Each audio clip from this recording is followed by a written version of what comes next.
here for the ambulances and stuff?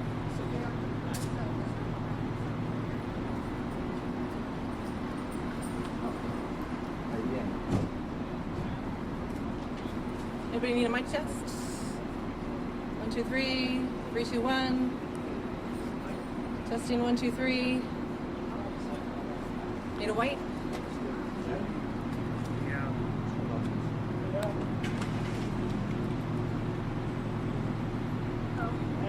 Thank you. You're welcome.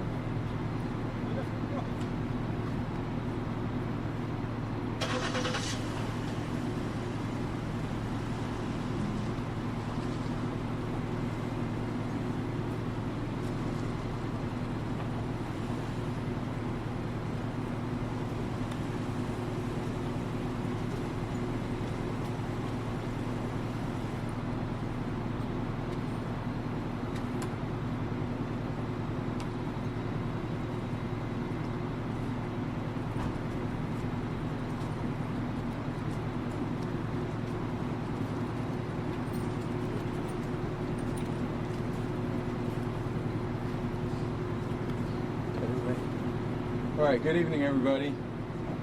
I'm joined by our Mayor, London Breed, and our District Attorney, Brooke Jenkins, and I'm Police Chief Bill Scott of the San Francisco Police Department. We're here to give you all an update on a shooting that occurred today at about 3:37 p.m. involving San Francisco 49ers player Ricky Pearsall.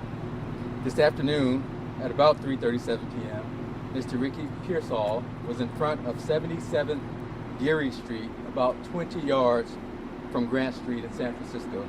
He was walking alone when a suspect approached him and attempted to commit an armed robbery using a gun. A struggle between Mr. Pearsall and the suspect ensued, and the suspect's gunfire from the suspect's gun struck both Mr. Pearsall and the subject.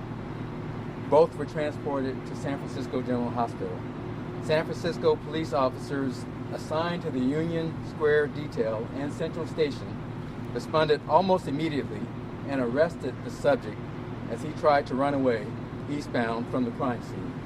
The suspect has been identified as a 17-year-old male who resides in Tracy, California. Thankfully, Mr. Pearsall is in stable condition. Although the subject is in custody, this still is an active investigation. This kind of violence is simply unacceptable in our city, and we will do everything in our power to work with District Attorney Brooke Jenkins to ensure that justice is served in this matter. As I close, I'd like to thank our hard-working officers who were deployed in Union Square for their immediate response and for arresting the suspect before he could run away. I'd also like to thank the officers for rendering immediate aid to both parties involved in this incident. And now, Mayor London Breed.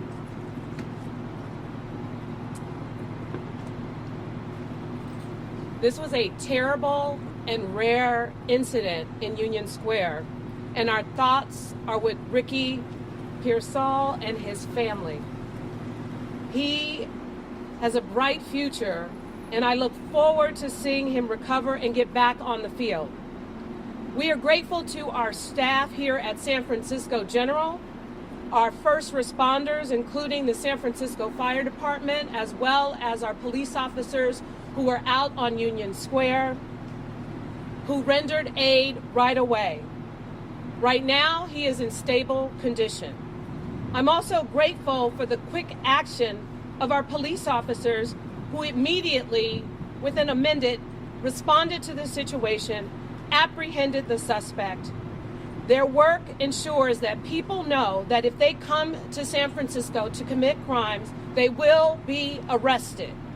I'm confident that our district attorney, Brooke Jenkins, will take the necessary action to prosecute this case.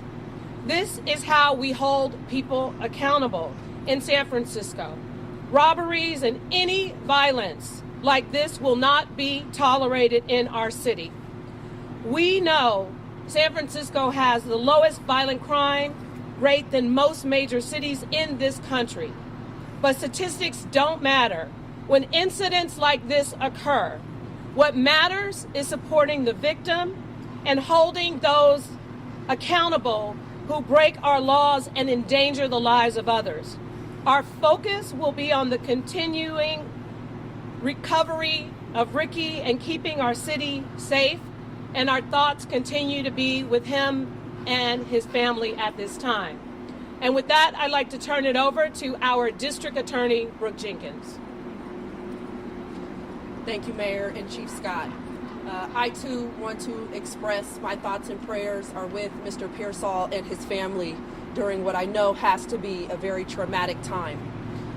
Many people may have questions about where things will go from here. As you heard just a moment ago, there was an arrest by the San Francisco Police Department in connection with this case. They continue to investigate this matter and gather additional evidence so that they can hand the case over to my office for review.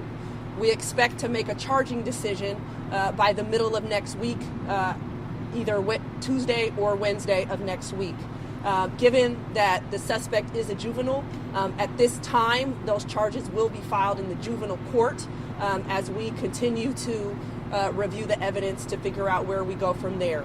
But at this time, that is how this case will proceed. It should be clear, one, that the police department in this city will do its job to make sure that those who are committing any crime, let alone a crime like this, are caught. And I also want to make it clear that when that happens and my office takes over, that there will be accountability for those who commit these types of acts in San Francisco.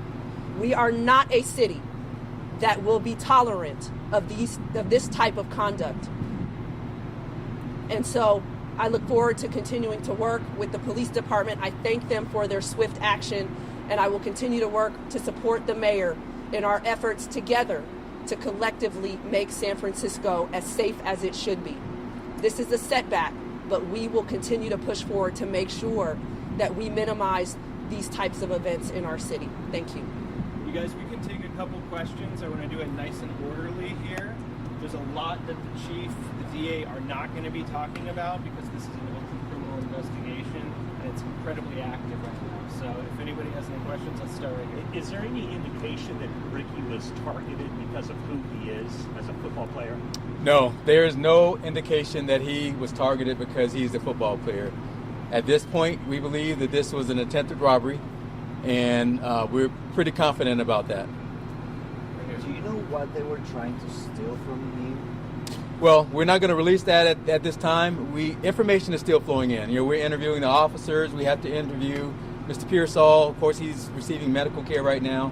So when we put information out, we want to make sure it's 100% accurate. Although we have a good idea, we're not ready to release that at this time. He was described as stable. Can you shed any more light on that? Is this a life-threatening situation? Well, that's all I can say at this point because of HIPAA rules. He is stable, and that's what we've been advised by the medical team. And that's all we can put out at this point. Yeah. Let's go. You and then Zach. Do we know for sure there was only one gun in this situation? Yes, we believe it was only one gun, and that gun has been recovered. And it was the suspects? It was the suspects. Well, do we know what the gun, what type of gun, any indication that there were other people involved in this attempted robbery?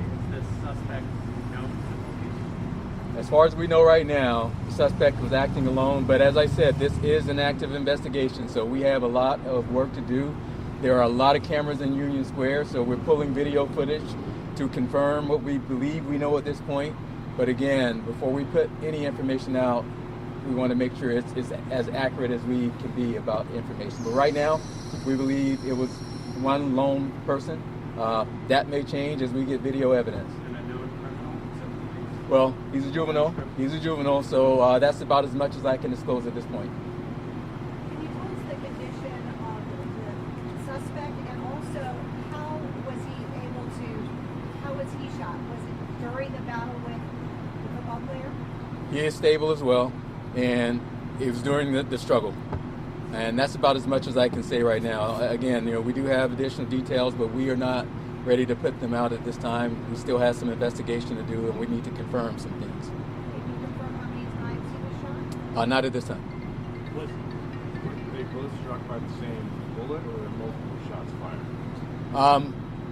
More than one shot was fired, but again, We need to confirm exactly how, and there's a lot of evidence that we have collected, and there will probably be additional evidence. So we will, as information is available, when the district attorney, because once she gets this case, we want to make sure we protect the information so her prosecution can be, we can hold people accountable. So we're going to work with the district attorney in terms of what information can be released.